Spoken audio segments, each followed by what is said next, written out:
Bom dia, segundo ano, tudo bem com vocês? Hoje nós vamos trabalhar as atividades de fixação relacionadas à segunda geração modernista, né? Lembrando que nós estamos trabalhando com a poesia da segunda geração modernista. Já vimos autores como Murilo Mendes, como Jorge de Lima, como Cecília Meirelles, Vinícius de Moraes, Mário Quintana, e hoje a gente vai ver algumas obras deles, né, alguns poemas que eles produziram e alguma interpretação referente a isso. Nós vamos começar com a leitura desse poema Pátria Minha, que se encontra na página 40 da apostila de vocês. Então, acompanhe a leitura. Pátria minha. A minha pátria é como se não fosse, é íntima, doçura e vontade de chorar. Uma criança dormindo é minha pátria. Por isso, no exílio, assistindo dormir meu filho, choro de saudades de minha pátria. Se me perguntarem o que é minha pátria, direi não sei. De fato, não sei. Como, porquê e quando a minha pátria, mas sei que a minha pátria é a luz, o sal e a água, que elaboram e liquefazem a minha mágoa em longas lágrimas amargas. Vontade de beijar os olhos de minha pátria, de niná-la, de passar-lhe a mão pelos cabelos, vontade de mudar as cores do vestido auriverde, tão feias de minha pátria sem sapatos e sem meias, pátria minha, tão pobrinha. Mas do que mais garrida a minha pátria, tem uma quentura, um bem-querer, um libertas, quais será também, que um dia traduzi num exame escrito, liberta que serás também, e repito, ponho no vento o ouvido e escuto a brisa, que brinca em teus cabelos e te alisa, pátria minha, e perfuma o teu chão. Que vontade me vem de adormecer-me entre teus doces montes, pátria minha, atento à fome em tuas entranhas e ao batuque em teu coração. Não te direi o nome, pátria minha, teu nome é pátria amada, é patriazinha, não rima com mãe gentil. Vives em mim como uma filha, que és uma ilha de ternura, a ilha Brasil, talvez. Agora chamarei a minha cotovia, e pedirei que peça o rouxinol do dia, que peça o sabiá, para levar-te presto, esta é a vigrama. Pátria minha, saudades de quem te ama. Vinícius de Moraes. Então, gente, o Vinícius de Moraes, né, além de um poeta, ele é um compositor musical, né? E a poesia dele, ela tem presença, assim, do religioso, ele acaba trazendo uma perspectiva, incorpora uma perspectiva material da existência, da vida cotidiana, das relações amorosas, né? E assim, uma perspectiva também social e crítica, né? Ele teve bastante importância para a nossa música também, porque ele foi um dos criadores da bossa nova, tá? Então, ali na letra A nós temos o seguinte, vamos ver a questão. Sabendo que Vinícius de Moraes serviu na embaixada norte-americana na época em que escreveu esse poema, identifique o sentido da palavra exílio que adquiri nesse contexto. Então, assim, ele estava fora do Brasil, né, que é a sua pátria. Então, o eu poético, ele tem saudades do seu país e ele se sente como um desterrado, como um exilado, mesmo o exílio sendo voluntário e não obrigatório. Na questão B, nós temos assim, um dos recursos na construção do poema lido é a utilização da intertextualidade. O que é essa intertextualidade? É quando um texto se refere a outro texto. Transcreva um verso que comprove essa afirmação. Então, gente, nós temos aqui, deixa eu voltar aqui no texto para vocês, na quarta estrofe do poema, nós temos um trecho, né, que faz intertextualidade com algo que nós conhecemos, com um texto que é bem conhecido nosso, né? Que é o quê? Que é o hino do Brasil, né? Mais do que garrida, minha terra, a minha pátria tem. Então, quando ele fala, né, que mais que a terra, mais garrida, né, que ele fala no hino nacional, né? Transcreva essa parte ali, né?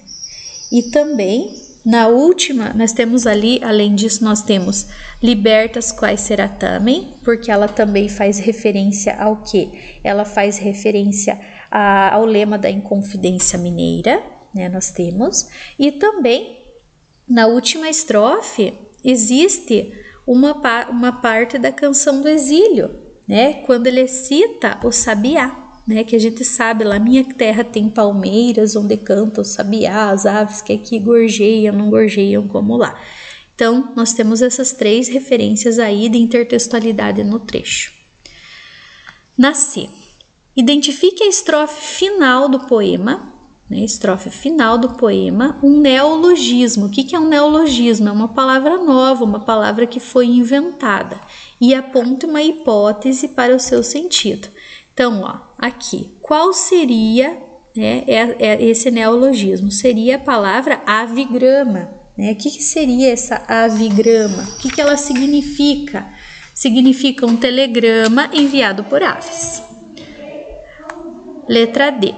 Ao se referir à pátria, o eu poético utiliza uma série de imagens que remetem ao feminino. Sobre elas é possível afirmar, né? Que tipo de imagens? A pátria é vista exclusivamente como uma mãe? Não é só como uma mãe, né, pessoal? Nós vimos ali que ela é mãe, ela é filha, ela é amiga, né, irmã. Aí ele diz que a pátria é um lugar de subdesenvolvimento. Ele não fala isso da sua pátria, né? Ele está com saudades, então ele evidencia as características positivas da pátria, né? Agora olhem o último. A pátria assume vários papéis femininos. Ora, ela é mãe, filha, amada. Também, quando ela diz, não te direi o nome, pátria minha, teu nome é pátria amada, é patriazinha, não rima com mãe gentil, vives em mim como uma filha. Então é o terceiro aqui. Questão 2. Leia o poema de Murilo Mendes e responda as questões seguintes. Pré-história. Mamãe vestida de rendas tocava piano no caos. Uma noite abriu as asas, cansada de tanto som, equilibrou-se num azul. De tonta não mais olhou, para mim ninguém, para ninguém, cai no álbum de retratos. Então aqui nós temos o que? Ele pede para a gente identificar a métrica do poema para comprovar com a escansão. Então, gente, os versos eles são todos em sílabas poéticas com 7 sílabas poéticas, que ele é chamado de redondilha maior ou também versos heptassílabos. Como que a gente vai ver isso? Ó? Mãe, vez, tá ruim aqui de fazer, tá grossinho, vesti, daí o D e rendas, né? Então a sílaba forte termina aqui, né? Ó, 1, 2, 3, 4, 5, 6, 7. 7 sílabas poéticas. Aqui também, ó, se a gente for fazer, ó, tocava, piano, no caos. Então, aqui nós temos também 1, 2, 3, 4, 5, 6, 7, né? 7 sílabas poéticas, versos heptassílabos. B. Transcreva uma passagem do poema na qual se evidenciam imagens surrealistas, né? Lembrando que as imagens surrealistas, né, são imagens que mostram algo desordenado, algo não material. Então, a gente pode ver aqui, ó, né? Tocava piano no caos, por exemplo. Uma noite abriu as asas, a mãe não tem asas, né? Então, assim, seria um espaço não identificado, desordenado, não material, né? No caso ali que tocava piano no caos. E quando ele fala que abriu as asas, né? Cansada, uma noite abriu as asas. Quando ela diz isso, ela está mostrando o quê? Que a mãe, ela tem asas e ela voa rumo à morte, né? Como se vê no verso final do poema. C. Interprete com base na leitura do poema o que aconteceu com a mãe do eu poético, né? Ela morreu. Provavelmente ela tenha se suicidado. Identifique o tempo verbal predominante no poema em que se encontra o verso final do poema. No verso final, ó, cai num álbum de retratos. Que sentido podem ser atribuídos? Então, assim, gente, no decorrer do poema, né, ó, mamãe vestida tocava, abriu. Então, nós temos ali verbos que estão predominantes no pretérito, né, que é o passado. Já no verso final, quando ela fala cai, né, nós temos o presente. Aí, o que significa isso, gente? né? Ele é utilizado com uma função de narrar fatos passados, mas para conferir a eles um grau de atualidade, uma noção de atualidade. Então, seria o quê? Seria o presente histórico. Após a morte da mãe, esse é o tempo que passou a vigorar na vida do eu poético, certo? Letra E. Considerando sua resposta aos itens C e D, explique o título do poema, Pré-História. Seria o quê? O sujeito poético, ele seria o tempo antes da morte da mãe. Sua história teria se iniciado após a sua morte e vigorado desde então, certo? Aí, gente, nós temos, né, lá um texto também, né, para a gente analisar, um trecho para a gente analisar, do Carlos Drummond de Andrade. O nome da obra é Cidadezinha Qualquer. Casas entre bananeiras, mulheres entre laranjeiras, pomar, amor, cantar. Um homem vai devagar, um cachorro vai devagar, um burro vai devagar. Devagar as janelas olham. Eita vida besta, meu Deus. Letra A. Como pode ser entendida a ausência quase total de verbos na primeira estrofe? Por que essa ausência, gente? O que um verbo faz? Um verbo indica uma ação. Então, quando a gente não coloca um verbo, existe uma ausência de ação, né? Uma monotonia do espaço. E isso acaba sendo retratado no poema. O poema de Drummond está presente em alguma poesia, né, que é o primeiro livro que ele escreveu, publicado em 1930. Como é possível relacionar o contexto desse período às ideias presentes no poema? Então, as décadas de 1920 e de 1930 no Brasil, elas foram marcadas por grandes transformações no cenário urbano e também nessa crescente industrialização. Então, as imagens de fábricas, de bondes, desse comércio tão crescente, elas são valorizadas e associadas ao progresso. Por isso, as cidades em que não é possível observar esse movimento seriam consideradas atrasadas, né, e estariam, por isso, paradas no tempo. C. Identifique o sentido de que a repetição do termo devagar confere ao texto. Então, o que ela cria no poema? Ela cria uma sensação de imobilidade. Tudo naquela cidadezinha acontece com um ritmo muito lento, né? E a letra, deixa eu voltar aqui, a letra D. Relacione a ironia presente no verso final com o título do poema. Então, esse título, gente, quando a gente lê o título, a gente cria uma expectativa. Qual? De que o poema vai falar de uma cidade pequena, como muitas outras, para valorizar essa cidade, mostrando que ser pacata, que ser tranquila é algo positivo. No entanto, no final do verso, essa ideia é desconstruída, essa imagem ironicamente, porque tudo aquilo que foi descrito é visto como sem graça e como entediante, não como algo bom, certo? Então, passando para frente, vamos lá. Na questão 2, nós temos: leia atentamente o poema a seguir, de Alice Ruiz, para responder as questões que seguem. Drummondana. E agora, Maria? O amor acabou, a filha casou, o filho mudou. Teu homem foi para a vida, que tudo cria a fantasia, que você sonhou, apagou a luz do dia. E agora, Maria, vai com as outras? Vai viver com hipocondria? O poema de Alice Ruiz estabelece uma relação de intertextualidade, né? A gente sabe, a gente viu, com o poema, né, que a gente conhece, Agora José, cuja estrofe final encontra-se a seguir. Então, a gente sabe que, né, aqui nós temos várias relações de intertextualidade, o próprio título, né, Drummondana, que vem de Carlos Drummond, a utilização da mesma posição de formação da estrofe, né, ó, e agora Maria, e ele fala, e agora José, a festa acabou, a luz apagou, o povo sumiu, a noite esfriou, e agora José? E agora você que é sem nome, que zomba dos outros, você que faz versos, que ama, protesta, e agora, José?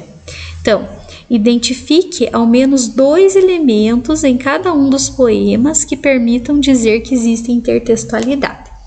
Então, gente, aquilo que eu falei para vocês, a própria estrutura, né, que ela é semelhante. Quando existem essas perguntas também, né, as perguntas que são utilizadas ali, só a troca do nome só, mas digamos que o José a Maria seria o par do José, quando a gente fala, né, 2 nomes bastante comuns. Também o emprego de algumas palavras em comum, como apagou, acabou, e os versos curtos, né? Esses versos são, a maioria deles, com redondilha menor, que são 5 sílabas poéticas. Como pode ser entendida a escolha do nome Maria para a composição da Alice Ruiz? É aquilo que eu falei, a Maria ela não se refere a um personagem específico, mas ela dá uma ideia genérica de mulher. Uma mulher que depende demais do marido, cuja vida ela é voltada para a família. Então, essa mulher ela não teria uma individualidade, uma identidade. C. O título Drummondana, além de indicar a intertextualidade com o poema de Drummond, faz referência à palavra mundana, que significa mulher que valoriza o mundo material, que vive livremente. Explique esse segundo sentido do termo do contexto do poema. Então, assim, gente, no poema a Maria ela é questionada, de certo modo também criticada. Por quê? Porque ela não viveu sua vida própria ou sua própria vida. Ela viveu a vida dos seus filhos e do seu marido.